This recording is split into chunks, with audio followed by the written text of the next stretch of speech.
تو ڈاکٹر صاحب آپ کی نظر میں پی ٹی آئی کو بھرپور انتخابی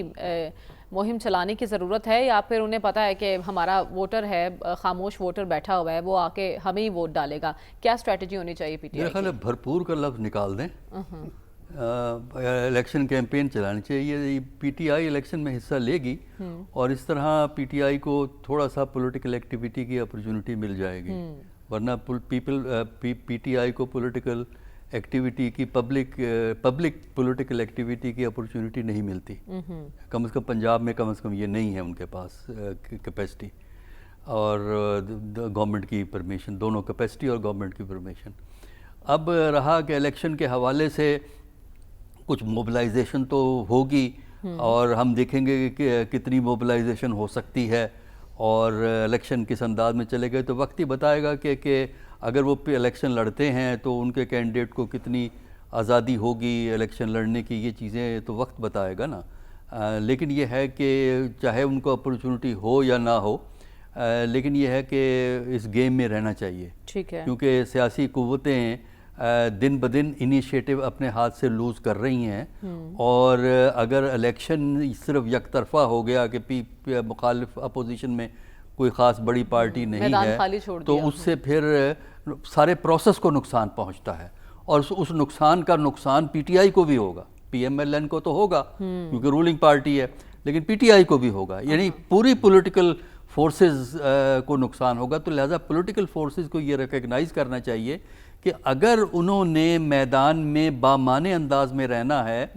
تو اس کے لیے دونوں کو ایک پولیٹیکل ایکٹیویٹی کو ایکسیپٹ کرنا پڑے گا، جس میں حکومت کی زیادہ ذمہ داری ہوتی ہے کیونکہ اختیارات اور قوت، اسٹیٹ کی پاور اس کے پاس ہوتی ہے۔ تو اگر تو آپ اپوزیشن کو بالکل ایکسکلوڈ کرنا چاہتے ہیں، وہ بھی نظام کو نقصان ہوگا، پورے سیاسی عمل کو نقصان ہوگا۔ اسی طرح اگر پی ٹی آئی الیکشن میں حصہ نہیں لینا چاہتی تو اس سے بھی سیاسی عمل کو نقصان پہنچتا ہے، کیونکہ آپ اپوزیشن کی جو ایک ذمہ داری ہے، حالات کچھ بھی ہو، اپوزیشن کی جو ایک ذمہ داری ہے کہ وہ فیلڈ میں رہے اور گورنمنٹ کو چیلنج کرتی رہے، وہ جب تک نہ ہو جمہوریت نہیں چلا کرتی۔ جمہوریت دونوں کی موجودگی میں ہوتی ہے، ایک کو ختم کر کے اگر آپ سمجھتے ہیں جمہوریت چلائیں گے تو وہ جمہوریت نہیں چلے گی۔ یہ چیز حکومت کو بھی سمجھنی چاہیے اور اپوزیشن کو بھی سمجھنی چاہیے، اور اگر وہ چاہتے ہیں کہ ان کو کچھ لوگ ان کو کچھ تھوڑا سا ویٹ دیں، ان کو کوئی اہمیت کو ریکگنائز کریں، تو وہ سیاسی میدان میں آ کے کوئی کردار ادا کریں نا، تب پتہ لگے گا کہ سیاستدانوں کی حیثیت کیا ہے۔ تو میرا خیال یہ ہے کہ الیکشن ایک اچھی اپرچونٹی پی ٹی آئی کو مل جاتی ہے کہ وہ تھوڑی بہت پولیٹیکل ایکٹیویٹی، تھوڑی سی پولیٹیکل موبلائزیشن، بھاگ دوڑ، تھوڑی بہت ایکٹیویٹی ایک حد تک تو کر سکیں گے۔ باقی ایکچولی کیا ہوگا وہ تو ہمیں پتہ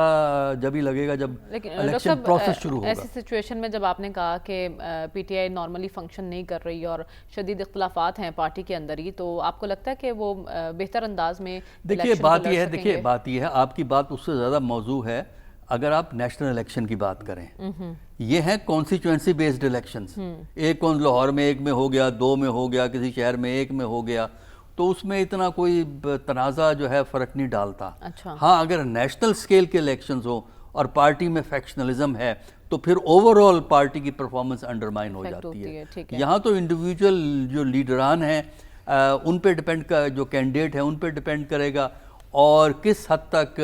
عمران خان کا نام استعمال کر کے یہ لوگ پبلک کو موبلائز کر سکتے ہیں۔ ایسے تو ڈاکٹر صاحب خواجہ سعد رفیق صاحب نے، وہ ایک ذمہ دار شخص ہے، انہوں نے کہا جی کہ آئیں وہ جلسے کریں، تو اگر جلسے ان کے بعد ان کی کسی کی گرفتاریاں ہوتی ہیں تو پھر کوئی جواز نہیں دیکھیں وہ تو پھر میں نے تو آپ سے کہا ہے نا کہ وقت آنے پہ پتہ لگے گا نا، کیونکہ اب تک تو پولیٹیکل ایکٹیویٹی کی اجازت نہیں ہے پی ٹی آئی۔ اگر ماحول نہ بن پائے تو پھر دونوں کا نقصان ہوتا ہے۔ نہیں یہی تو میں پہلے یہ میں بات پہلے کہہ چکا ہوں۔ دیکھنا یہ ہے نا کہ وہ انتخابات کا یہ فضا طاری ہو سکے گی یا نہیں۔ ڈاکٹر صاحب آپ کی نظر میں موجودہ اگر خطے کی صورتحال دیکھی جائے، اس کے تناظر میں دونوں ممالک کی قربتیں بڑھنا، یقیناً یہ تو دشمن کو کھٹک رہا ہوگا، لیکن کیا اہمیت ہے ان تعلقات کی اور ہم کیا فوائد حاصل کر سکتے ہیں ایک دوسرے سے؟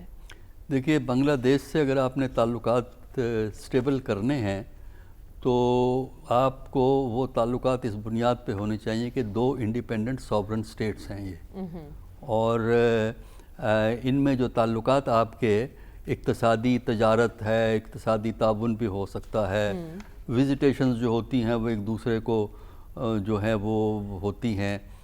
لیکن اس میں جذباتیت کے ایلیمنٹ کو آپ کو باہر رکھنا ہوگا۔ وجہ اس کی یہ ہے کہ جو 1971 کا ایشو ہے وہ بنگلہ دیش کی ڈومیسٹک پالیٹکس کا حصہ ہے، صرف عوامی لیگ نہیں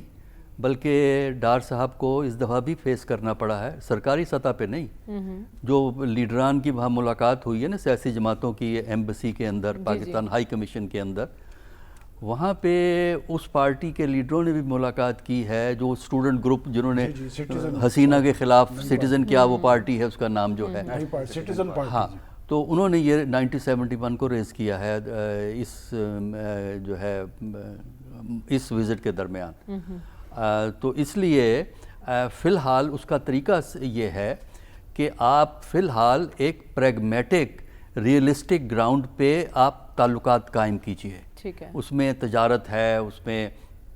آنا جانا ہے، اس میں اور جو ایک دوسرے کو رعایتیں دے سکتے ہیں وہ آپ رعایتیں دیں، اس سے آگے جانے کی کوشش نہ کریں۔ اس سے جو آپ کا اعتماد بحال ہوگا، ابھی تو اعتماد بحال کرنا ہے نا آپ نے، جب وہ اعتماد بحال ہوگا پھر اس کے بعد آپ آگے جائیے گا۔ ہمارے ہاں اس دورے کو زیادہ جذباتیت کے ساتھ دیکھا جا رہا ہے، میرا خیال ہے کہ جذباتیت کو فورن پالیسی میں کوئی دخل نہیں ہوتا، ٹھیک ہے، وہ آپ کو یہ حالات سمجھنا چاہیے، اور وہ چونکہ ڈومیسٹک پالیٹکس کا حصہ ہے لہٰذا آپ ایک چیز نوٹ کریں کہ پاکستان سے بڑے دورے ہوئے ہیں، حتیٰ کہ لطیفہ تو یہ ہے کہ فورن منسٹر کے جانے سے ایک دن پہلے ہمارے وزیر تجارت نے وہاں کا دورہ مکمل کیا۔ اب آپ مجھے یہ بتائیے کہ وزیر تجارت جاتے ہیں، اس کے ایک دن کے بعد فورن منسٹر جاتے ہیں، تو وہ اکٹھے نہیں جا سکتے تھے کہ جو دو سیپریٹ دورے کر رہے ہیں؟ محسن نقوی بھی جا چکے ہیں، نہیں، وہ اور چکر تھا، وہ سپورٹس کا چکر تھا، وہ سرکاری دورے پہ نہیں گئے تھے، وہ سپورٹس کے سلسلے میں ایشیا کرکٹ کا جو ہونا تھا اس کی میٹنگ تھی۔ ڈاکٹر رام کمال بھی وہیں ہیں، ساتھ تھے۔ ہاں، وہ پھر مل گئے ہوں گے نا ساتھ، یہی تو کہہ رہا ہوں نا کہ جانے کی ضرورت کیا تھی پہلے سے وہاں جو ہے، اگر وہ نہیں آئے واپس ابھی تک جام کمال جو ہے۔ سارک کی بحالی کی کوششیں بھی ہو رہی ہیں، یہ کاوشیں دیکھیے سارک بحال نہیں ہو سکتی، کیونکہ سارک کا رول یہ ہے کہ جو فیصلے بھی ہوتے ہیں وہ یونینیمس ہوتے ہیں، لہٰذا سارک انڈیا کی کانسنٹ کی ضرورت ہے، اس کے بغیر سارک بحال جو ہے وہ ہونا ممکن نہیں ہے۔ ہاں، آج میرا جو پوائنٹ ہے جو بیچ میں ادھر ادھر ہو گیا آپ کے باتوں میں، دیکھیے پاکستان سے بڑے لوگ وہاں گئے ہیں، ہمارے وزراء گئے ہیں اور گئے ہیں، بنگلہ دیش سے ٹھیک ہے ان کے فوج کے سینئر افسر آئے ہیں پاکستان کی وزٹ پہ،